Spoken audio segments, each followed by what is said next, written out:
ਆਇਆ ਜਿਹੜਾ ਮੱਧਮ ਵਰਗ ਹੈਗਾ ਬਿਕੋਜ਼ ਉਹ ਕਹਿੰਦਾ ਸਾਨੂੰ 2 ਸਾਲ ਦਾ ਲੋਨ ਹੀ ਦੇ ਦਿਓ। ਹਰਸਿਮਰਤ ਦੀ ਵੀ ਸਟੇਟਮੈਂਟ ਆਈ ਕਿ ਇਹੋ ਜਿਹੇ ਟਾਈਮ ਤੇ ਅੱਜ ਸਾਨੂੰ ਕਿ ਇੱਕ ਦੂਜੇ ਨੂੰ ਬਲੇਮ ਕਰਨ ਦੀ ਬਜਾਏ ਕੈਪਟਨ ਸਾਹਿਬ ਨੇ ਬੜਾ ਵਧੀਆ ਰੱਖਿਆ। ਉਹਨਾਂ ਨੇ ਕਦੀ ਗਵਰਨਮੈਂਟ ਆਫ ਇੰਡੀਆ ਨੂੰ ਬਲੇਮ ਨਹੀਂ ਕੀਤਾ, ਪਰ ਉਹਨਾਂ ਨੂੰ ਬੋਲਣਾ ਪਿਆ ਕਿ ਸਾਨੂੰ ਤੇ ਅਜੇ ਮਿਲਿਆ ਹੀ ਕੁਛ ਨਹੀਂ।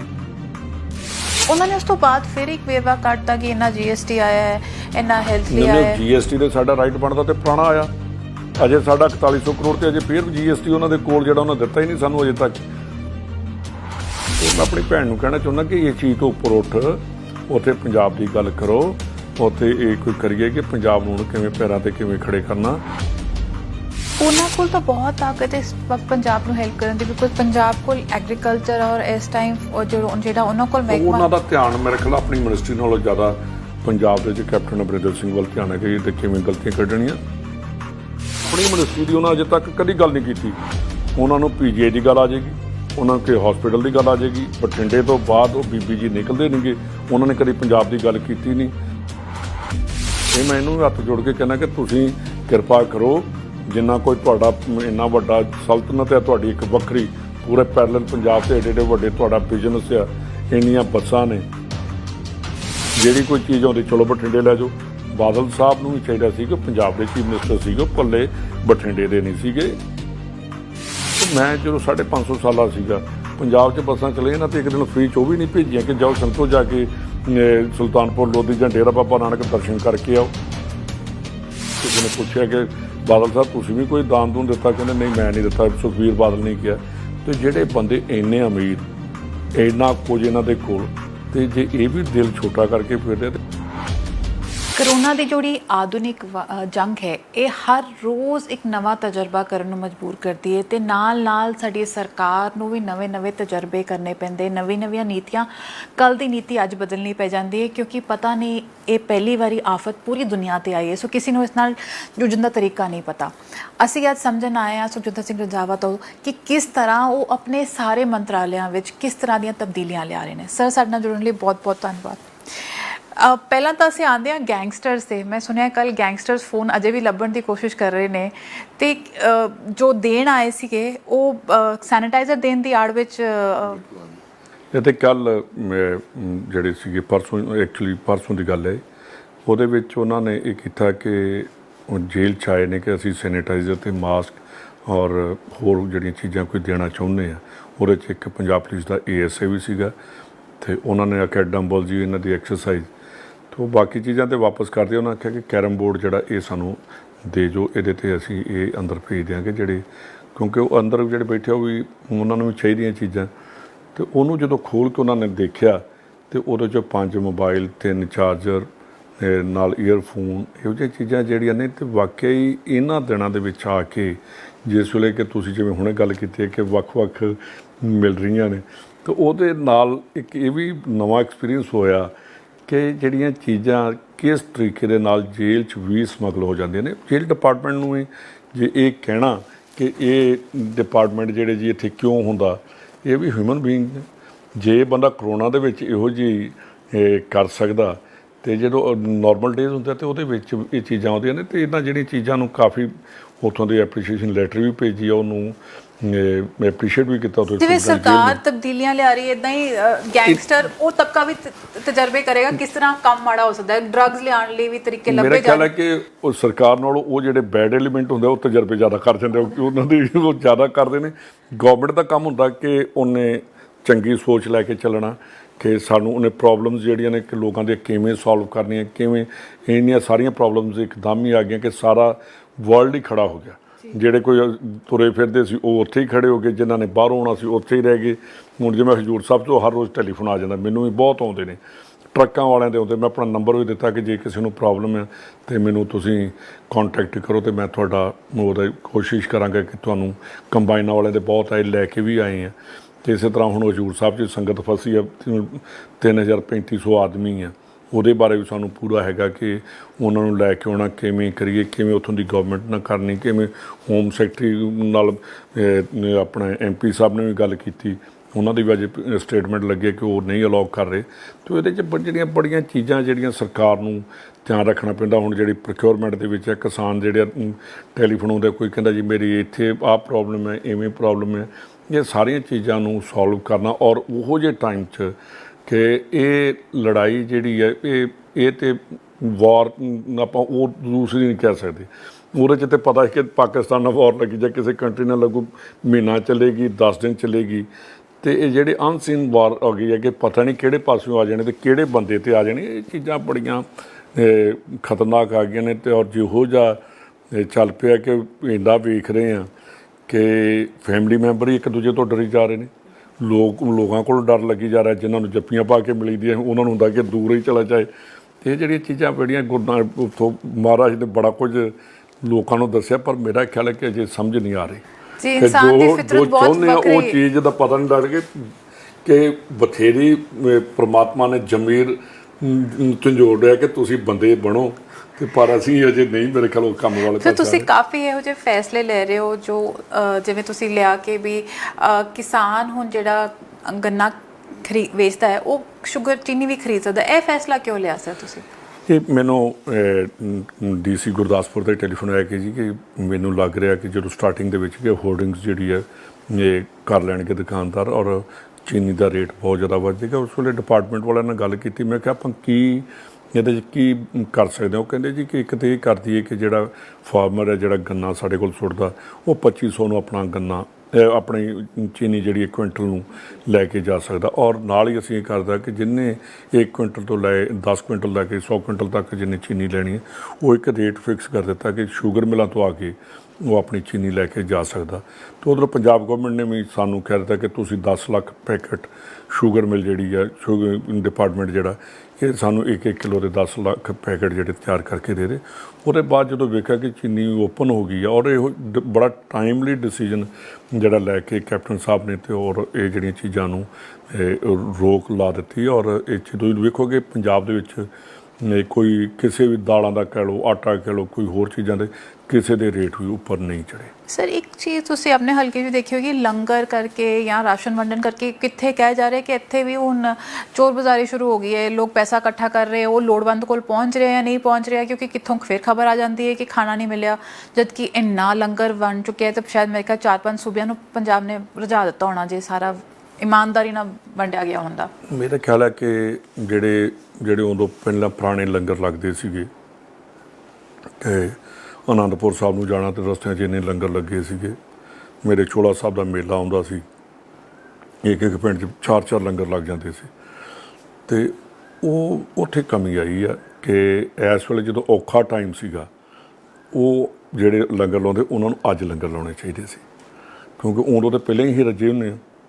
ਅਤੇ ਹੁਣ ਗਰੀਬ ਬੰਦਾ ਇੱਕ ਮਹੀਨੇ ਤੋਂ ਘਰ ਬੈਠਾ, ਅਤੇ ਉਹਨਾਂ ਲਈ ਸਾਨੂੰ ਅੱਗੇ ਆਉਣਾ ਚਾਹੀਦਾ ਸੀ। ਅਤੇ ਜਿਹੜੀ ਲੰਗਰ ਦੀ ਪ੍ਰਥਾ ਗੁਰੂ ਨਾਨਕ ਸਾਹਿਬ ਦੇ ਟਾਈਮ ਤੋਂ ਜਿਹੜੀ ਚੱਲ ਰਹੀ ਆ, ਅਤੇ ਵਾਕਿਆ ਜਿਹੜਾ ਉਹਨਾਂ ਨੇ ਕਿਹਾ ਕਿ ਦਸਵੰਧ ਕੱਢ ਕੇ ਸਾਨੂੰ ਕਰਨਾ ਚਾਹੀਦਾ। ਅਤੇ ਸਿੱਖ ਨਹੀਂ ਕਿ ਮੈਂ ਕਹਿੰਦਾ ਹਰ ਕਮਿਊਨਿਟੀ ਨੂੰ ਉਹਦੇ 'ਤੇ ਚੱਲਣਾ ਚਾਹੀਦਾ। ਅਤੇ ਲੰਗਰ ਜਿਹੜਾ ਲਾਉਣਾ ਕਮਿਊਨਿਟੀ ਕਿਚਨ ਜਿਹਨੂੰ ਕਹਿ ਦਿੰਦੇ ਆ, ਅਤੇ ਜੇ ਕਿਤੇ ਉਹ ਆ ਜਾਏ ਤਾਂ ਮੇਰਾ ਖਿਆਲ ਹੈ ਕਿ ਇੱਕ ਬੰਦਾ ਵੀ ਭੁੱਖਾ ਨਹੀਂ ਸੌਂ ਸਕਦਾ। ਅਤੇ ਖਾਸ ਕਰਕੇ ਮੈਂ ਪੰਜਾਬ ਦੇ ਲੋਕਾਂ ਨੂੰ ਵਧਾਈ ਵੀ ਦਿੰਦਾ ਕਿ ਪਿੰਡਾਂ ਦੇ ਵਿੱਚ ਹਰ ਬੰਦੇ ਨੇ ਜਿਸ ਪਰਿਵਾਰ ਨੂੰ ਵੀ ਦੇਖਿਆ ਅਤੇ ਉਹਨੂੰ ਆਪਣਾ ਪਰਿਵਾਰ ਸਮਝ ਕੇ ਉਹਦੀ ਮਦਦ ਕੀਤੀ। ਇਹ ਬਹੁਤ ਵੱਡੀ ਗੱਲ ਹੈ ਔਰ ਮੇਰੇ ਖਿਆਲ ਹੈ ਕਿ ਇਹ ਪੰਜਾਬੀ ਹੀ ਕਰ ਸਕਦੇ ਨੇ, ਚਾਹੇ ਉਹ ਸਿੱਖ ਆ, ਚਾਹੇ ਉਹ ਕ੍ਰਿਸਚਨ ਹੈ, ਚਾਹੇ ਉਹ ਹਿੰਦੂ ਆ। ਜਿਹਦੇ ਕੋਲ ਜਿੰਨੀ ਕੁ ਕਪੈਸਿਟੀ ਸੀਗੀ ਉਹਨੇ ਆਪਣੇ ਗੁਆਂਢੀ ਨੂੰ ਜਿਹੜਾ ਭੁੱਖਾ ਜਾਂ ਜਿਹਦੇ ਕੋਲ ਨਹੀਂ ਇਹੋ ਜਿਹੀ ਕਪੈਸਿਟੀ ਹੈਗੀ ਉਹਨੂੰ, ਜਾਂ ਵਿਡੋਜ਼ ਨੇ ਉਹਨਾਂ ਨੂੰ ਪਿੰਡ ਵਾਲੇ ਆਪ ਬਹੁਤ ਵੱਡੇ ਸਪੋਰਟ ਦਿੱਤੇ। ਇਹ ਵਾਕਈ ਬੜੀ ਐਪਰੀਸ਼ੀਏਟ ਕਰਨ ਵਾਲੀ ਗੱਲ ਹੈ ਕਿ ਲੋਕਾਂ ਨੇ ਬਿਲਕੁਲ ਜਿਵੇਂ ਕਹਿੰਦੇ ਨਾ ਕਿ ਆਪਣੇ ਦਰਵਾਜ਼ੇ ਖੋਲ੍ਹ ਕੇ ਮਦਦ ਕੀਤੀ ਹੈ। ਮੈਂ ਦੇਖਿਆ ਪਿੰਡਾਂ 'ਚ ਉਹ ਕਿਸਾਨ ਦੇ ਦਿਲ ਵਿੱਚ ਭਰਿਆ ਹੋਇਆ ਹੈ ਕਿ ਮੈਂ ਅੰਨਦਾਤਾ ਤੋਂ ਆਪਣੇ ਕਿਰਦਾਰ 'ਤੇ ਖੜਾ ਹੋਇਆ। ਬਿਲਕੁਲ ਇਹਨਾਂ ਨੇ ਵਾਕਈ ਬੜੀ, ਜਿੱਦਾਂ ਬਾਰਿਸ਼ ਦੇ ਵਿੱਚ ਮੈਂ ਦੇਖਿਆ ਕਿ ਕੱਲ੍ਹ ਵੀ ਦੇਖ ਰਹੀ, ਅੱਗੇ ਵੀ ਇੱਕ ਦਿਨ ਬਾਰਿਸ਼ ਦੇ ਵਿੱਚ ਕਿ ਅੱਜ ਪੂਰੀ ਫਸਲ ਤਿਆਰ ਹੋ ਕੇ ਅਤੇ ਮੰਡੀਆਂ 'ਚ ਆ ਗਿਆ। ਅਤੇ ਪ੍ਰਮਾਤਮਾ ਨੇ ਜਿੱਥੇ ਉੱਧਰ ਨੂੰ ਮਹਾਂਮਾਰੀ ਵੱਲ ਕਹਿਰ ਵਰਤਿਆ ਅਤੇ ਉੱਧਰ ਜਿਹੜਾ ਮੌਸਮ ਹੈ ਇਹ ਵੀ ਕਿਸਾਨ ਦੀ ਫੇਵਰ 'ਚ ਨਹੀਂ, ਪਰ ਫਿਰ ਵੀ ਉਹ ਐਡੇ ਵੱਡੇ ਦਿਲ ਵਾਲਾ ਅਤੇ ਉਹ ਮਦਦ ਕਰ ਰਿਹਾ। ਕੁਦਰਤ ਲੱਗਦਾ ਬਹੁਤ ਨਾਰਾਜ਼ ਹੈ ਸਾਡੇ ਨਾਲੋਂ, ਮਤਲਬ ਜਿੰਨੇ ਇਮਤਿਹਾਨ ਔਖੇ ਪਾ ਸਕਦੀ ਹੈ ਪਾਈ ਜਾ ਰਹੀ ਹੈਗੀ ਹੈ। ਵੇਖੋ ਅਸੀਂ ਅੱਜ ਤੱਕ ਕੁਦਰਤ ਦੇ ਉਲਟੀ ਚੱਲੇ ਹਾਂ ਕਿ ਅਸੀਂ ਇੰਨਾ ਕਰਪਸ਼ਨ ਦੇ ਵਿੱਚ ਵੜੀ ਜਾ ਰਹੇ ਹਾਂ।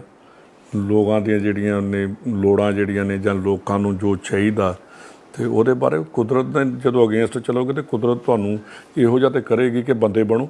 ਤੇ ਇਸ ਕਰਕੇ ਮੇਰਾ ਖਿਆਲ ਹੈ ਕਿ ਅਜੇ ਅਸੀਂ ਪੂਰੀ ਕੋਸ਼ਿਸ਼ ਨਹੀਂ ਕਰ ਰਹੇ ਬੰਦੇ ਬਣਨ ਦੀ, ਤੇ ਜਿੱਦਾਂ ਬੰਦੇ ਬਣ ਗਏ ਕੁਦਰਤ ਨੇ ਇੱਕ ਦਿਨ 'ਚ ਹੀ ਸਾਨੂੰ ਠੀਕ ਕਰ ਦੇਣਾ ਕਿ ਇੱਕ ਦਿਨ ਇਹ ਕਰੋਨਾ ਵੀ ਚਲਾ ਜਾਣਾ ਤੇ ਬਾਕੀ ਚੀਜ਼ਾਂ ਵੀ ਖਤਮ ਹੋ ਜਾਣੀਆਂ। ਹਾਂ, ਉਹ ਜੋ ਪਾਰਟ ਸਿੱਖਣ ਵਾਲਾ ਉਹ ਸਿੱਖਣ ਦੀ ਲੋੜ ਹੈ। ਸਰ ਤੁਸੀਂ ਇੱਕ ਹੋਰ ਫੈਸਲਾ ਲਿਆ, ਤੁਸੀਂ ਆਪਣੀ ਜਿਹੜੀ ਦੁੱਧ ਦੀ ਜਿਹੜੀ ਚੁਕਾਈ ਹੈ ਉਹ 25% ਵਧਾ ਦਿੱਤੀ ਹੈ, ਉਹਦੇ ਪਿੱਛੇ ਕੀ ਕਾਰਨ ਹੈਗਾ? ਇੱਥੇ ਜਿਹੜੇ ਪੰਜਾਬ ਦੇ ਵਿੱਚ 80% ਓਪਨ ਮਾਰਕੀਟ ਦੇ ਵਿੱਚ ਦੁੱਧ ਜਿਹੜਾ ਜਾਂਦਾ, ਦੁੱਧੀ ਜਾਂ ਇਹ ਜਿਹੜੇ ਨੇ ਇਹ ਸਾਰੇ ਆਪਣੇ ਆਪਣਾ ਲੈਵਲ 'ਤੇ ਸੀ, ਬਟ 20% ਜਿਹੜੇ ਸੀ ਮਿਲਕ ਪਲਾਂਟਾਂ ਦੇ ਕੋਲ ਦੁੱਧ ਆਉਂਦਾ। ਅਤੇ ਜਿਹੜੇ ਇਹਨਾਂ ਦਿਨਾਂ ਦੇ ਵਿੱਚ ਅਸੀਂ 5 ਮਿਲਕ ਪਲਾਂਟ ਹਾਇਰ ਵੀ ਕੀਤੇ, ਉਹਨਾਂ ਨੂੰ ਪ੍ਰਾਈਵੇਟ ਜਿਹੜੇ ਸੀ ਉਹਨਾਂ ਕੋਲੋਂ ਦੁੱਧ ਚੁੱਕਣ ਦੀ। ਅਤੇ ਉਹਦੇ ਵਿੱਚ ਇਹ ਜ਼ਰੂਰ ਹੋ ਗਿਆ ਕਿ ਜਿਹੜੀ ਹਾਹਾਕਾਰ ਮਚਣੀ ਸੀ ਕਿ ਪੰਜਾਬ ਦੇ ਵਿੱਚ ਵਾਕਿਆ ਬੜਾ ਵੱਡਾ ਇੱਕ ਗੈਪ ਆ ਗਿਆ ਸੀ ਕਿ ਜਿਹੜਾ ਦੁੱਧ ਹੈ ਪਿੰਡਾਂ ਦੇ ਵਿੱਚ ਇਹ ਕੌਣ ਹੁਣ ਚੁੱਕੇਗਾ। ਅਤੇ ਕੋਆਪਰੇਟਿਵ ਡਿਪਾਰਟਮੈਂਟ ਨੇ ਕੋਸ਼ਿਸ਼ ਕੀਤੀ ਕਿ ਜਿਹੜੀਆਂ ਸੁਸਾਇਟੀਜ਼ ਸੀਗੀਆਂ ਪਿੰਡਾਂ ਦੇ ਵਿੱਚ ਬਣੀਆਂ, ਉਹਨਾਂ ਨੂੰ ਤਾਂ ਅਸੀਂ ਇੱਕ ਦਿਨ ਜ਼ਰੂਰ ਪ੍ਰੋਬਲਮ ਆਈ ਹੈ ਕਿ ਉਹਨਾਂ ਦਾ ਦੁੱਧ ਸਾਡੇ ਬੱਸਾਂ ਟਰੱਕਾਂ ਦੇ ਪਾਸ ਨਹੀਂ ਮਿਲੇ, ਸਾਡੇ ਇੰਪਲੋਈਜ਼ ਨੂੰ ਪਾਸ ਨਹੀਂ ਮਿਲੇ, ਕਰਫਿਊ ਪਾਸ ਇੱਕ ਦਿਨ 'ਚ ਪੂਰਾ ਸੈਟਲ ਕਰਕੇ ਅਤੇ ਅਸੀਂ ਕਾਫੀ ਦੁੱਧ ਦੀ ਜਿਹੜੀ ਉਹਨੂੰ ਲੈਂਦਾ। ਔਰ ਅੱਜ ਸਾਡੀ ਜਿਹੜੀ ਹੈ ਕਿ ਦੁੱਧ ਦੀ ਸੇਲ ਵੀ ਕਾਫੀ ਵਧੀਆ, ਔਰ ਉਹਦੇ 'ਚ ਜਿਹੜਾ ਮਿਲਕ ਆ ਉਹਦਾ ਇਹ ਜ਼ਰੂਰ ਹੈ ਕਿ ਲੱਸੀ ਦੀ ਸੇਲ ਘਟੀ ਹੈ ਕਿ ਲੋਕਾਂ ਨੂੰ ਇਹ ਹੋ ਗਿਆ ਕਿ ਇਹਦੇ ਤੋਂ ਬਿਨਾਂ ਤਾਂ ਕੰਮ ਚੱਲ ਸਕਦਾ ਅਤੇ ਦੁੱਧ ਬਿਨਾਂ ਨਹੀਂ ਚੱਲਣਾ। ਅਤੇ ਸਭ ਤੋਂ ਵੱਡੀ ਜਿਹੜੀ ਪੰਜਾਬ ਦੇ ਜਿਹੜੇ ਡੇਅਰੀ ਫਾਰਮਰਸ ਨੇ ਉਹਨਾਂ ਦੀ ਜਿਹੜੀ ਪ੍ਰੋਬਲਮ ਆ ਉਹ ਇਹ ਆ ਗਈ ਹੈ ਕਿ ਢਾਬੇ ਬੰਦ, ਦੁਕਾਨਾਂ ਬੰਦ, ਤੁਹਾਡੇ ਜਿਹੜੇ ਸੀਗੇ ਮਿਠਾਈ ਬਣਾਉਣ ਵਾਲੇ ਉਹ ਬੰਦ ਹੋ ਗਏ। ਇਹ ਜਿੰਨਾ ਦੁੱਧ ਹੈ, ਰਿਸ਼ਤੇਦਾਰੀਆਂ ਬੰਦ ਹੋ ਗਈਆਂ, ਆਫਿਸ ਸਾਰੇ ਹੀ ਬੰਦ ਹੋ ਗਏ ਅਤੇ ਦੁੱਧ ਦੀ ਕੰਜ਼ੰਪਸ਼ਨ ਜਿਹੜੀ ਆ ਬਹੁਤ ਜ਼ਿਆਦਾ ਘੱਟ ਗਈ। ਅਤੇ ਉਹਦੇ ਕਰਕੇ ਰੇਟ ਵੀ ਡਾਊਨ ਆ ਗਏ।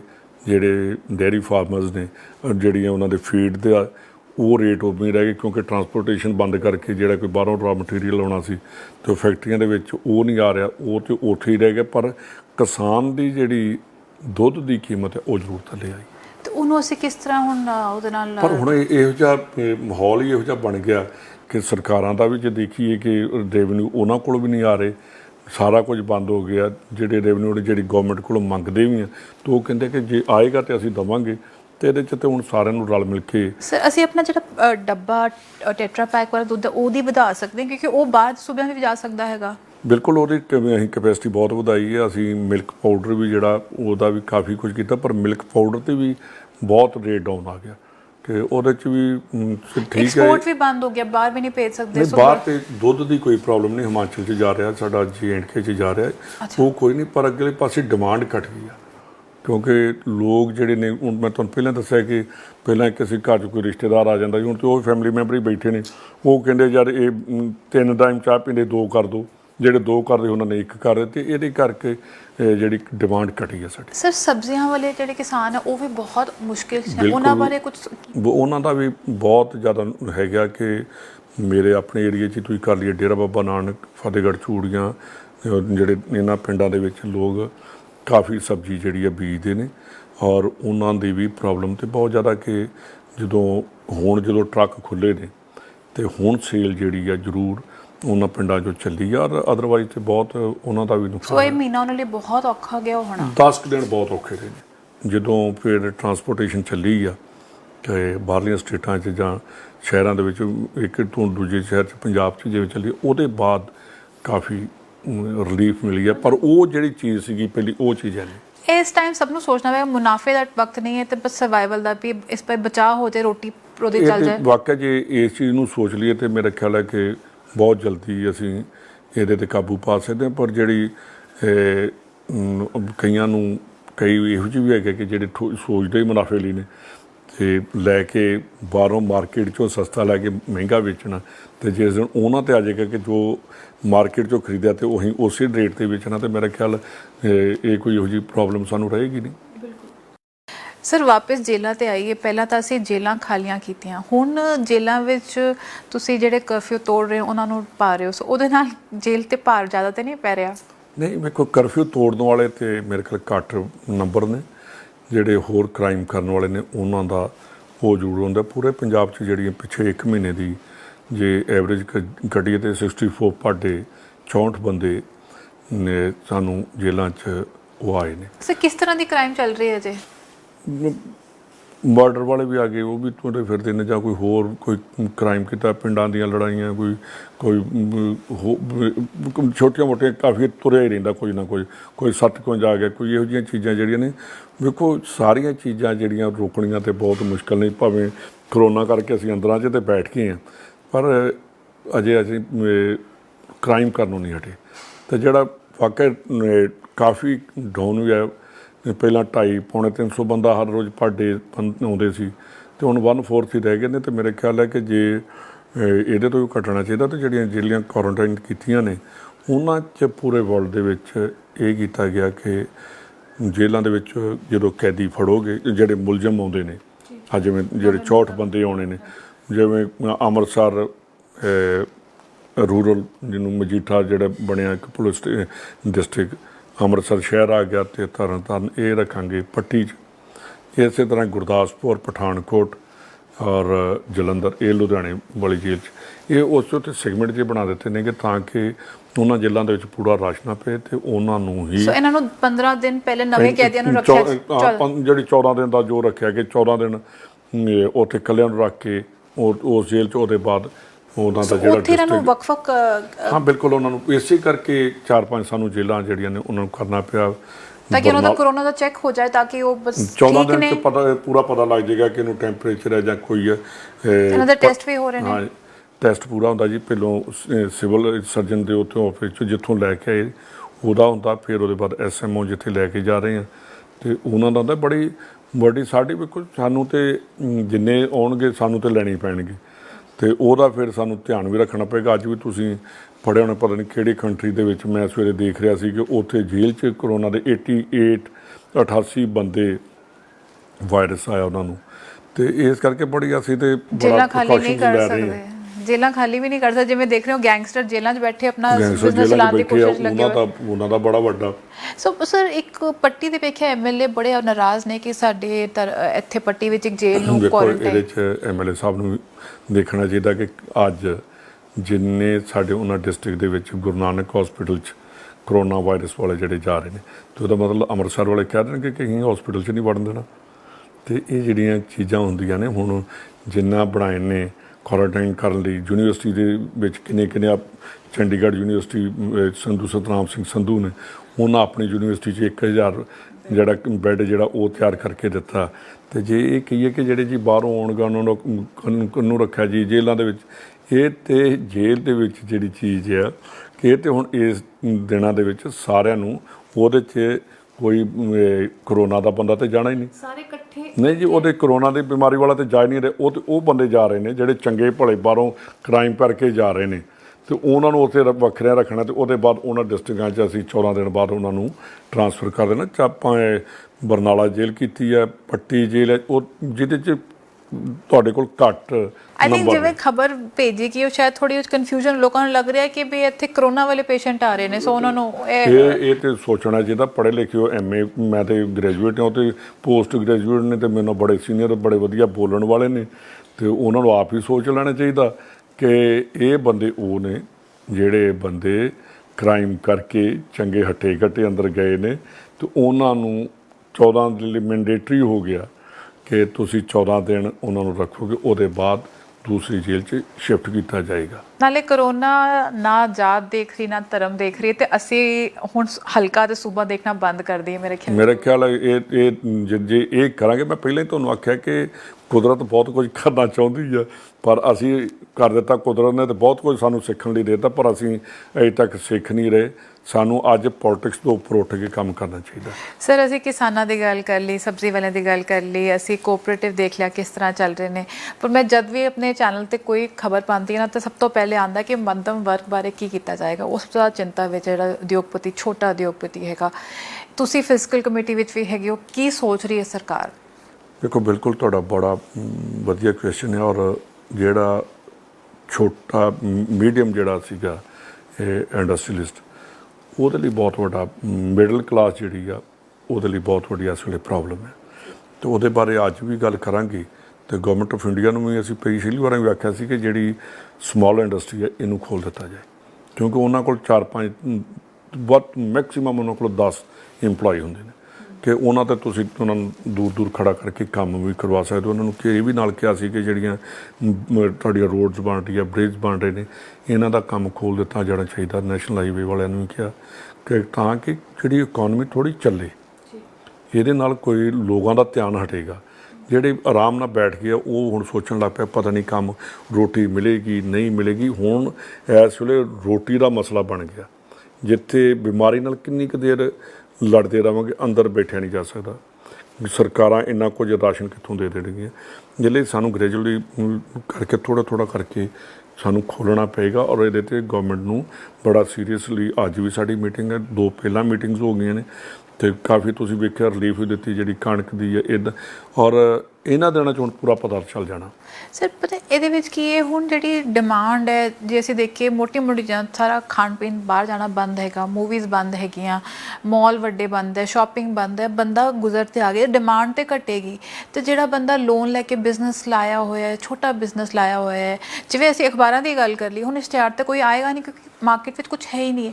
ਤੇ ਇਹ ਸਰਕਲ ਕਿੱਦਾਂ ਚਲਾਏਗੀ ਸਰਕਾਰ, ਕਿਸ ਤਰ੍ਹਾਂ ਇਹਨੂੰ ਚਲਾਏਗੀ ਇਸ ਸਰਕਲ ਨੂੰ? ਮਤਲਬ ਉਹ ਤਾਂ ਜਿਹੜਾ ਕੰਮ ਹੀ ਨਹੀਂ ਕੀ ਕਰੇਗਾ। ਬੁਟੀਕ ਵਾਲੀਆਂ ਜਿਹੜੀਆਂ ਘਰ ਬੈਠੀਆਂ ਲੇਡੀਜ਼ ਕਿੰਨੀਆਂ ਹੈਗੀਆਂ ਜਿਨ੍ਹਾਂ ਨੇ ਆਪਣੇ ਘਰ ਦੇ ਕੱਪੜਿਆਂ ਦੀ ਲਾਇਆ ਹੋਇਆ ਹੈ। ਨੇ ਬੁਟੀਕ ਜਿਹੜੀਆਂ ਨੇ ਸੀ ਉਹਨਾਂ ਨੂੰ ਬਿਲਕੁਲ ਮੈਂ ਤੁਹਾਡੇ ਨਾਲ ਐਗਰੀ ਕਰਦਾ। ਤੁਸੀਂ ਆਪਣੇ ਪੇਪਰ ਜਿਹੜੇ ਨੇ ਅਖਬਾਰਾਂ ਵਾਲੇ ਕਰ ਲਓ ਕਿ ਤੁਹਾਡੀ ਸੇਲ ਕਿੰਨੀ ਘਟ ਗਈ ਆ, ਕਿ ਜਿੱਥੇ ਕੋਈ ਹੌਕਰ ਜਿਹੜਾ ਜਾਂਦਾ ਡਰਦਾ ਜਾਂਦਾ ਹੀ ਨਹੀਂਗਾ ਕਿ ਕਿਤੇ ਕਰੋਨਾ ਦਾ ਨਾ ਹੋ ਜਾਏ, ਜਾਂ ਅੱਗੋਂ ਪੇਪਰ ਲੈਣ ਵਾਲਾ ਪੇਪਰ ਨਹੀਂ ਪੜ੍ਹਦਾ। ਅਤੇ ਇਹਦੇ 'ਚ ਹਰ ਤੁਹਾਡੇ ਜਿਹੜੇ ਇੰਪਲਾਈਜ਼ ਨੇ, ਮੇਰੇ ਖਿਆਲ ਕਿ ਕਈਆਂ ਅਖਬਾਰਾਂ ਵਾਲਿਆਂ ਨੇ ਤਾਂ 40% ਤੱਕ ਉਹਨਾਂ ਦੀ ਸੈਲਰੀ ਦੇ ਉੱਤੇ ਕੱਟ ਲਾ ਦਿੱਤਾ। ਅਤੇ ਇਹ ਜਿਹੜੀਆਂ ਚੀਜ਼ਾਂ ਨੇ ਵਾਕਿਆ ਹੌਲੀ ਹੌਲੀ ਸਾਨੂੰ ਇਹਦੇ 'ਚੋਂ ਬਾਹਰ ਨਿਕਲਣਾ ਪਏਗਾ। ਸਾਨੂੰ ਨੋਰਮਲ ਲਾਈਫ ਜਿਹੜੀ ਆ ਉਹਦੇ 'ਤੇ ਆਉਣ ਲਈ ਟਾਈਮ ਵੀ ਲੱਗੇਗਾ। ਔਰ ਮੇਰਾ ਖਿਆਲ ਹੈ ਕਿ ਲੋਕ ਇੰਨੇ ਕੁ ਸਿਆਣੇ ਹੋ ਗਏ ਨੇ ਕਿ ਉਹ ਹੁਣ ਆਪ ਵੀ ਬਚਣਾ ਚਾਹੁੰਦੇ ਅਤੇ ਪਰ ਨਾਲ ਇਹ ਵੀ ਚਾਹੁੰਦੇ ਨੇ ਕਿ ਸਾਡੀ ਰੋਟੀ ਪਾਣੀ ਵੀ ਚੱਲਣਾ ਚਾਹੀਦਾ।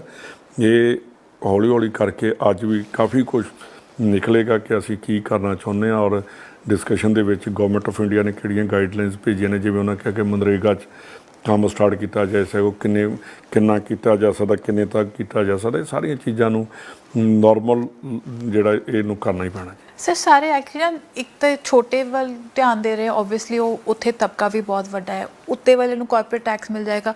ਸਭ ਤੋਂ ਜ਼ਿਆਦਾ ਘਬਰਾਇਆ ਹੈ ਜਿਹੜਾ ਮੱਧਮ ਵਰਗ ਹੈਗਾ, ਬਿਕੋਜ਼ ਉਹ ਕਹਿੰਦਾ ਸਾਨੂੰ 2 ਸਾਲ ਦਾ ਲੋਨ ਹੀ ਦੇ ਦਿਓ ਇੰਟਰਸਟ ਫ੍ਰੀ। ਸਾਡੇ ਲਈ ਕੀ ਕੀਤਾ ਦੱਸਦੇ, ਬਟ ਇਹ ਸਟੇਟ ਲੈਵਲ 'ਤੇ ਨਹੀਂ ਹੋ ਸਕਦਾ ਸਾਰਾ ਕੁਝ। ਇਹ ਵਾਕਈ ਜਿਹੜੇ ਲੋਨ ਵਗੈਰਾ ਡੈਫਰ ਕਰਨੇ ਇਹ ਤਾਂ ਗੌਰਮੈਂਟ ਆਫ ਇੰਡੀਆ ਨੂੰ ਹੀ ਕਰਨੇ ਪੈਣਗੇ। ਔਰ ਜੇ ਆਪਾਂ ਇਹ ਗੱਲ ਕਰੀਏ, ਮੈਨੂੰ ਬੜੀ ਪਿੱਛੇ ਕੱਲ੍ਹ ਪਰਸੋਂ ਹਰਸਿਮਰਤ ਦੀ ਵੀ ਸਟੇਟਮੈਂਟ ਆਈ ਕਿ ਇਹੋ ਜਿਹੇ ਟਾਈਮ 'ਤੇ ਅੱਜ ਸਾਨੂੰ ਕਿ ਇੱਕ ਦੂਜੇ ਨੂੰ ਬਲੇਮ ਕਰਨ ਦੀ ਬਜਾਏ, ਕੈਪਟਨ ਸਾਹਿਬ ਨੇ ਬੜਾ ਵਧੀਆ ਰੱਖਿਆ, ਉਹਨਾਂ ਨੇ ਕਦੀ ਗੌਰਮੈਂਟ ਆਫ ਇੰਡੀਆ ਨੂੰ ਬਲੇਮ ਨਹੀਂ ਕੀਤਾ, ਪਰ ਉਹਨਾਂ ਨੂੰ ਬੋਲਣਾ ਪਿਆ ਕਿ ਸਾਨੂੰ ਤਾਂ ਅਜੇ ਮਿਲਿਆ ਹੀ ਕੁਛ ਨਹੀਂ। ਉਹਨਾਂ ਨੇ ਉਸ ਤੋਂ ਬਾਅਦ ਫਿਰ ਇੱਕ ਵੇਰਵਾ ਕੱਢਤਾ ਕਿ ਇੰਨਾ GST ਆਇਆ ਹੈ, ਇੰਨਾ ਹੈਲਥ ਲਈ ਆਇਆ ਹੈ। GST ਦੇ ਸਾਡਾ ਰਾਈਟ ਬਣਦਾ ਤੇ ਪੁਰਾਣਾ ਆਇਆ, ਅਜੇ ਸਾਡਾ 4100 ਕਰੋੜ ਤੇ ਅਜੇ ਫਿਰ GST ਉਹਨਾਂ ਦੇ ਕੋਲ ਜਿਹੜਾ ਉਹਨਾਂ ਦਿੱਤਾ ਹੀ ਨਹੀਂ ਸਾਨੂੰ ਅਜੇ ਤੱਕ। ਅਤੇ ਮੈਂ ਆਪਣੀ ਭੈਣ ਨੂੰ ਕਹਿਣਾ ਚਾਹੁੰਦਾ ਕਿ ਇਸ ਚੀਜ਼ ਤੋਂ ਉੱਪਰ ਉੱਠ ਉੱਥੇ ਪੰਜਾਬ ਦੀ ਗੱਲ ਕਰੋ, ਉੱਥੇ ਇਹ ਕੋਈ ਕਰੀਏ ਕਿ ਪੰਜਾਬ ਨੂੰ ਹੁਣ ਕਿਵੇਂ ਪੈਰਾਂ 'ਤੇ ਕਿਵੇਂ ਖੜੇ ਕਰਨਾ। ਅਤੇ ਜੇ ਇਹੋ ਹੀ ਪੋਲੀਟਿਕਸ ਕਰੀ ਗਏ ਅਤੇ ਉਹਦੇ ਬਾਅਦ ਕੀ ਹੋਏਗਾ। ਉਹਨਾਂ ਕੋਲ ਤਾਂ ਬਹੁਤ ਤਾਕਤ ਹੈ ਇਸ ਵਕਤ ਪੰਜਾਬ ਨੂੰ ਹੈਲਪ ਕਰਨ ਦੀ, ਬਿਕੋਜ਼ ਪੰਜਾਬ ਕੋਲ ਐਗਰੀਕਲਚਰ ਔਰ ਇਸ ਟਾਈਮ ਜਿਹੜਾ ਉਹਨਾਂ ਕੋਲ ਉਹਨਾਂ ਦਾ ਧਿਆਨ ਮੇਰੇ ਖਿਆਲ ਆਪਣੀ ਮਿਨਿਸਟਰੀ ਨਾਲੋਂ ਜ਼ਿਆਦਾ ਪੰਜਾਬ ਦੇ ਵਿੱਚ ਕੈਪਟਨ ਅਮਰਿੰਦਰ ਸਿੰਘ ਵੱਲ ਧਿਆਨ ਹੈ ਕਿ ਇਹਦੇ ਕਿਵੇਂ ਗਲਤੀਆਂ ਕੱਢਣੀਆਂ। ਔਰ ਵਾਕਈ ਜਿਹੜੀ ਤੁਸੀਂ ਗੱਲ ਕੀਤੀ ਕਿ ਉਹਨਾਂ ਕੋਲ ਫੂਡ ਪ੍ਰੋਸੈਸਿੰਗ ਜਿਹੜਾ ਡਿਪਾਰਟਮੈਂਟ ਆ, ਅਤੇ ਮੇਰਾ ਖਿਆਲ ਹੈ ਕਿ ਬਹੁਤ ਵੱਡੀ ਪੰਜਾਬ ਦੇ ਲੋਕਾਂ ਦੀ ਡੇਟੇ ਫੂਡ ਪ੍ਰੋਸੈਸਿੰਗ ਇੰਡਸਟਰੀ ਲੈ ਕੇ ਉਹਨਾਂ ਨੂੰ ਆਉਣਾ ਚਾਹੀਦਾ। ਉਹਨਾਂ ਨੂੰ ਆਪਣੀ ਮਿਨਿਸਟਰੀ ਦੀ ਉਹਨਾਂ ਅਜੇ ਤੱਕ ਕਦੀ ਗੱਲ ਨਹੀਂ ਕੀਤੀ। ਉਹਨਾਂ ਨੂੰ PGI ਦੀ ਗੱਲ ਆ ਜਾਏਗੀ, ਉਹਨਾਂ ਨੂੰ ਕਿ ਹਸਪੀਟਲ ਦੀ ਗੱਲ ਆ ਜਾਏਗੀ। ਬਠਿੰਡੇ ਤੋਂ ਬਾਅਦ ਉਹ ਬੀਬੀ ਜੀ ਨਿਕਲਦੇ ਨਹੀਂਗੇ, ਉਹਨਾਂ ਨੇ ਕਦੀ ਪੰਜਾਬ ਦੀ ਗੱਲ ਕੀਤੀ ਨਹੀਂ। ਜਿਹੜੀ ਕੋਈ ਚੀਜ਼ ਆਉਂਦੀ ਚਲੋ ਬਠਿੰਡੇ ਲੈ ਜਾਓ। ਬਾਦਲ ਸਾਹਿਬ ਨੂੰ ਵੀ ਚਾਹੀਦਾ ਸੀ ਕਿ ਪੰਜਾਬ ਦੇ ਚੀਫ ਮਿਨਿਸਟਰ ਸੀਗੇ, ਭੱਲੇ ਬਠਿੰਡੇ ਦੇ ਨਹੀਂ ਸੀਗੇ। ਇਹਨਾਂ ਜਿਹੜੀਆਂ ਚੀਜ਼ਾਂ ਨੇ ਕਿ ਬਲੇਮ ਕਰਨਾ ਜੀ ਆਹ ਚੀਜ਼ ਆ ਗਈ ਆਈ, ਅਤੇ ਸਾਨੂੰ ਇਹ ਵੇਖਣਾ ਕਿ ਮਨੁੱਖਤਾ ਕਿਵੇਂ ਬਚਾਉਣੀ ਆ। ਇਹਨੂੰ ਸਟੇਟ ਦੇ ਉੱਤੇ ਜਾਂ ਕੰਟਰੀ ਦੇ ਉੱਤੇ ਜਿਹੜੀ ਵਿਪਤਾ ਆਈ ਹੈ ਇਹਦੇ 'ਚੋਂ ਕਿਵੇਂ ਬਾਹਰ ਨਿਕਲਣਾ। ਇਹ ਮੈਂ ਇਹਨੂੰ ਹੱਥ ਜੋੜ ਕੇ ਕਹਿੰਦਾ ਕਿ ਤੁਸੀਂ ਕਿਰਪਾ ਕਰੋ, ਜਿੰਨਾ ਕੋਈ ਤੁਹਾਡਾ ਇੰਨਾ ਵੱਡਾ ਸਲਤਨਤ ਹੈ, ਤੁਹਾਡੀ ਇੱਕ ਵੱਖਰੀ ਪੂਰੇ ਪੈਰਲਲ ਪੰਜਾਬ 'ਤੇ ਏਡੇ ਏਡੇ ਵੱਡੇ ਤੁਹਾਡਾ ਬਿਜ਼ਨਸ ਆ, ਇੰਨੀਆਂ ਬੱਸਾਂ ਨੇ, ਅਤੇ ਉਹ ਇਹ ਜੇ ਗੱਲਾਂ ਕਰਦੇ ਨੇ ਕਿ ਮੈਨੂੰ ਇਹ ਕਹਿਣਾ ਨਹੀਂ ਚਾਹੀਦਾ ਕਿ ਕੱਲ੍ਹ ਦੀ ਜਿਹੜੀ ਗੱਲਾਂ ਤੇ ਮੈਂ ਜਦੋਂ 550 ਸਾਲਾ ਸੀਗਾ ਪੰਜਾਬ 'ਚ ਬੱਸਾਂ ਚਲੇ ਨਾ ਤੇ ਇੱਕ ਦਿਨ ਫ੍ਰੀ 'ਚ ਉਹ ਵੀ ਨਹੀਂ ਭੇਜੀਆਂ ਕਿ ਜਾਓ ਸੰਗਤੋਂ ਜਾ ਕੇ ਸੁਲਤਾਨਪੁਰ ਲੋਧੀ ਜਾਂ ਡੇਰਾ ਬਾਬਾ ਨਾਨਕ ਦਰਸ਼ਨ ਕਰਕੇ ਆਓ। ਤੇ ਚਾਹੀਦੀਆਂ ਸੀ ਚੀਜ਼ਾਂ ਇਹੋ ਜਿਹੀਆਂ ਹੋਣੀਆਂ। ਤੇ ਇਹ ਜਿਹੜੀਆਂ ਚੀਜ਼ਾਂ ਨੇ ਇਹਨਾਂ ਨੂੰ ਦੂਸਰੇ ਜਿਹੜੇ ਉਹਨਾਂ ਵੱਲ ਜ਼ਰੂਰ ਹੈ ਕਿ ਮੈਂ ਤੁਹਾਡੇ ਪਤਾ ਨਹੀਂ ਕਿ ਪੇਪਰ 'ਚ ਹੀ ਪੜ੍ਹਿਆ ਕਿ ਕਿਸੇ ਨੇ ਪੁੱਛਿਆ ਕਿ ਬਾਦਲ ਸਾਹਿਬ ਤੁਸੀਂ ਵੀ ਕੋਈ ਦਾਨ ਦੂਨ ਦਿੱਤਾ, ਕਹਿੰਦੇ ਨਹੀਂ ਮੈਂ ਨਹੀਂ ਦਿੱਤਾ, ਸੁਖਬੀਰ ਬਾਦਲ ਨਹੀਂ ਕਿਹਾ। ਤੇ ਜਿਹੜੇ ਬੰਦੇ ਇੰਨੇ ਅਮੀਰ ਇੰਨਾ ਕੁਝ ਇਹਨਾਂ ਦੇ ਕੋਲ ਤੇ ਜੇ ਇਹ ਵੀ ਦਿਲ ਛੋਟਾ ਕਰਕੇ ਫਿਰਦੇ ਤੇ ਫਿਰ ਜਿਹੜੇ ਤੁਸੀਂ ਹੁਣੇ ਕਿਹਾ ਲੰਗਰ ਵੀ ਲੱਗੇ ਤੇ ਉਹ ਗਰੀਬ ਆਪਣਾ ਦਸਵੰਧ ਕੱਢ ਕੇ ਲੰਗਰ ਲਾ ਰਿਹਾ ਤੇ ਅਮੀਰ ਆਦਮੀ ਨੂੰ ਵੀ ਤੇ ਅੱਗੇ ਆਉਣਾ ਹੀ ਚਾਹੀਦਾ ਨਾ। ਅਮੀਰ ਦਾ ਦਿਲ ਛੋਟਾ ਹੋ ਗਿਆ ਜਿੰਨਾ ਅਸੀਂ ਵੇਖ ਰਹੇ ਹਾਂ ਜਿਵੇਂ ਬਾਕੀ ਸੂਬਿਆਂ ਵਿੱਚ ਜਾਂ ਬਾਲੀਵੁੱਡ ਦੇ ਸਟਾਰਸ ਆਪਣੇ ਆਪਣੇ ਸੂਬਿਆਂ ਨੂੰ ਭੇਜ ਰਹੇ ਆ, ਪੰਜਾਬੀਆਂ ਦਾ ਦਿਲ ਛੋਟੇ ਜਿਹੜਾ ਪੰਜਾਬੀ ਆਮ ਪੰਜਾਬੀ ਦਾ ਦਿਲ ਬੜਾ ਵੱਡਾ ਹੈ, ਪਰ ਜਿਹੜਾ ਅਮੀਰ ਪੰਜਾਬੀ ਉਹਦੀ ਫਿਤਰਤ ਬਦਲ ਨਹੀਂ ਗਈ। ਵੇਖੋ ਜਿਹੜਾ ਭੁੱਖਾ ਹੁੰਦਾ ਉਹਨੂੰ ਭੁੱਖ ਪਤਾ ਹੁੰਦਾ ਤੇ ਜਿਹੜਾ ਰੱਜਿਆ ਉਹਨੂੰ ਕਿਸੇ ਦੀ ਭੁੱਖ ਦਾ ਕੀ ਪਤਾ, ਇਹਨਾਂ ਨੂੰ ਕਿਸੇ ਦਾ ਕੀ ਪਤਾ ਕਿ ਭੁੱਖ ਕੀ ਹੁੰਦੀ ਆ। ਤੇ ਇਸ ਕਰਕੇ ਜਿਹੜਾ ਤੁਸੀਂ ਵਾਕਿਆ ਗੱਲ ਕੀਤੀ ਹੈ ਕਿ ਜਿਹੜਾ ਪੰਜਾਬੀ ਆ ਉਹਨੂੰ ਪਤਾ ਕਿ ਮੈਂ ਆਪਣੇ ਗੁਆਂਢੀ ਨੂੰ ਜਾਂ ਆਪਣੇ ਜਿਹੜਾ ਮੇਰਾ ਕੋਲ ਹੈ ਮੇਰੇ ਕੋਲ ਉਹਨੂੰ ਮੈਂ ਕਿਵੇਂ ਸਮਝਣਾ। ਵਾਕਿਆ ਜਿਹੜੀ ਰੱਜਿਆ ਬੰਦਾ ਹੁੰਦਾ ਉਹਨੂੰ ਭੁੱਖ ਜਿਹੜੀ ਆ ਉਹਦੇ ਬਾਰੇ ਕੋਈ ਉਹਨੂੰ ਪਤਾ ਹੀ ਨਹੀਂ ਕਿ ਭੁੱਖ ਦੀ ਕੀ ਉਹਦੀ ਡੈਫੀਨੇਸ਼ਨ ਕੀ ਹੈ। ਤੇ ਜਿਹਨੂੰ ਜਿਹੜਾ ਭੁੱਖਾ ਰਿਹਾ ਹੋਏਗਾ ਉਹ ਜ਼ਰੂਰ ਸੋਚਦਾ ਹੋਏਗਾ ਕਿ ਮੇਰੇ ਨਾਲ ਦਾ ਜਿਹੜਾ ਉਹ ਭੁੱਖਾ ਨਹੀਂ ਸੋਣਾ ਚਾਹੀਦਾ। ਸਰ ਤੁਸੀਂ ਆਉਣ ਵਾਲੇ ਸਮੇਂ ਵਿੱਚ ਪੰਜਾਬੀਆਂ ਨੂੰ ਕੀ ਸੁਨੇਹਾ ਦੇਣਾ ਚਾਹੁੰਦੇ ਹੋ? ਅਤੇ ਤੁਸੀਂ ਜਿਹੜੀ ਹੁਣੇ ਗੱਲ ਕੀਤੀ ਹੈ ਕਿ ਪੰਜਾਬ ਦੇ ਵਿੱਚ ਇਹਨੂੰ ਦੁਬਾਰਾ ਇਹਨਾਂ ਲੀਆਂ 'ਤੇ ਲੈ ਕੇ ਆਉਣ ਲਈ ਵੇਖੋ ਸਾਡੀ ਐਗਰੀਕਲਚਰ ਬੇਸਡ ਸਾਡੀ ਸਟੇਟ ਹੈ, ਸਾਨੂੰ ਐਡਾ ਵੱਡਾ ਕੋਈ ਆਉਣਾ ਨਹੀਂ। ਅਸੀਂ ਫੇਰ ਐਗਰੀਕਲਚਰ 'ਤੇ ਪੂਰਾ ਜ਼ੋਰ ਲਾ ਦਈਏ ਅਤੇ ਆਪਣੀ ਸਟੇਟ ਪੈਰਾਂ 'ਤੇ ਖੜੀ ਕਰ ਸਕਦੇ ਹਾਂ। ਇੰਡਸਟਰੀ ਦੇ ਵਿੱਚ ਪ੍ਰੋਬਲਮ ਆਈ ਆ ਔਰ ਉਹਦਾ ਜਿਹੜੇ ਰਾ ਮਟੀਰੀਅਲ ਫਿਨਿਸ਼ ਜਿਹੜਾ ਮਟੀਰੀਅਲ ਸੀ ਇਹਨੂੰ ਬਾਹਰੋਂ ਆਉਣਾ ਅਤੇ ਬਾਹਰ ਜਾਣਾ ਕਿਉਂਕਿ ਸਾਰਾ ਕੁਝ ਬੰਦ ਹੋ ਗਿਆ। ਉਹਦੇ 'ਚ ਇੰਡਸਟਰੀ 'ਚ ਜ਼ਰੂਰ ਖੜੋਤ ਆਏਗੀ।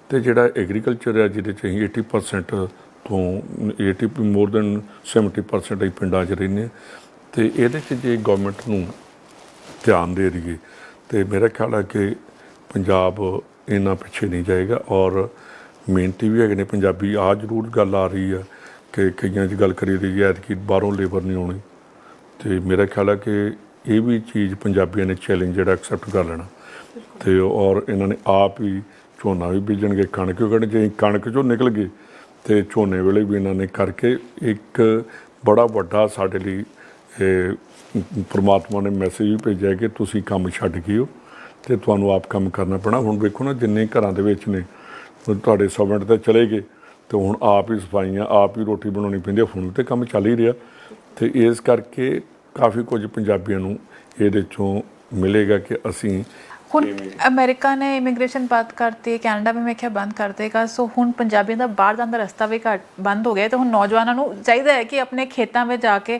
ਆਪਣੀ ਫਸਲ ਨਾਲ ਜੁੜ ਕੇ ਆਪਣੇ ਖੇਤਾਂ ਨਾਲ ਜੁੜ ਕੇ ਉੱਥੋਂ ਬਿਜ਼ਨਸ ਸ਼ੁਰੂ ਕਰਨ। FCI ਤੁਹਾਡੇ ਕੋਲ ਆਪਣੇ ਮੰਤਰੀ ਕੈਬਨਿਟ ਮੰਤਰੀ ਹੈਗੇ, ਉਹਨਾਂ ਨੂੰ ਰੀਚ ਆਊਟ ਕਰਨ, ਉੱਥੋਂ ਇੱਕ ਰਸਤਾ ਕੱਢਿਆ ਜਾ ਸਕਦਾ ਹੈਗਾ ਜਿੱਥੇ ਨੌਜਵਾਨ ਵੀ ਐਂਟਰਪ੍ਰੇਨਿਓਰਸ਼ਿਪ ਵਿੱਚ ਆ ਕੇ ਪੰਜਾਬ ਨੂੰ ਬਚਾ ਲੈਣ। ਇਹਦੇ ਜਿਹੜੇ ਪੰਜਾਬੀ ਵਾਕਈ ਇਹਨਾਂ ਦੇ ਜਿਹੜੇ ਆਪਣੇ ਬੱਚੇ ਨੇ ਇਹ ਇੱਕ ਇਹਨਾਂ 'ਚ ਇਹ ਆ ਗਿਆ ਕਿ ਮੈਂ ਬਾਹਰ ਹੀ ਜਾਣਾ ਜੀ। ਅਤੇ ਹੁਣ ਜਦੋਂ ਉਹਨਾਂ ਨੇ ਦੇਖਣਗੇ ਨਾ ਜਦੋਂ ਲੋਕਡਾਊਨ 'ਚ ਆਇਆ ਅਤੇ ਆਪਣੇ ਅਤੇ ਬਾਹਰਲੇ 'ਚ ਕੀ ਫਰਕ ਹੋਵੇਗਾ, ਮੇਰਾ ਖਿਆਲ ਇਹਦੇ 'ਚ ਫਰਕ ਹੋਵੇਗਾ। ਪਰ ਇਹਦੇ ਨਾਲ ਦੀ ਨਾਲ ਸਾਨੂੰ ਇਹ ਵੀ ਕਰਨਾ ਪਏਗਾ ਕਿ ਜਿਹੜੇ ਬੱਚੇ ਬਾਹਰ ਜਾਣ ਲਈ ਸੀ ਉਹਨਾਂ ਨੂੰ ਇੱਥੇ ਸੈਟਲ ਕਿਵੇਂ ਕਰਨਾ, ਉਹਨਾਂ ਨੂੰ ਅਸੀਂ ਅਪਰਚੁਨਿਟੀਜ਼ ਕੀ ਦੇਣੀਆਂ ਨੇ, ਉਹਨਾਂ ਦੀ ਅਟਰੈਕਸ਼ਨ ਕੀ ਹੋਣੀ ਚਾਹੀਦੀ ਹੈ, ਉਹਦੇ ਹਿਸਾਬ ਨਾਲ ਤਾਂ ਸਾਨੂੰ ਚੱਲਣਾ ਪਏਗਾ। ਜੇ ਅਸੀਂ ਇਹੀ ਕਰੀ ਜਾਵਾਂਗੇ ਕਿ ਬਾਹਰੋਂ ਬੰਦ ਹੋ ਗਏ ਅਤੇ ਫਿਰ ਉਹਨਾਂ ਨੂੰ ਇੱਥੇ ਕੰਮ ਕਰਨ ਲਈ ਗੌਰਮੈਂਟ ਨੂੰ ਹੋਰ ਜ਼ਿਆਦਾ ਧਿਆਨ ਦੇਣਾ ਪਏਗਾ, ਐਫਰਟਸ ਕਰਨੀਆਂ ਪੈਣਗੀਆਂ।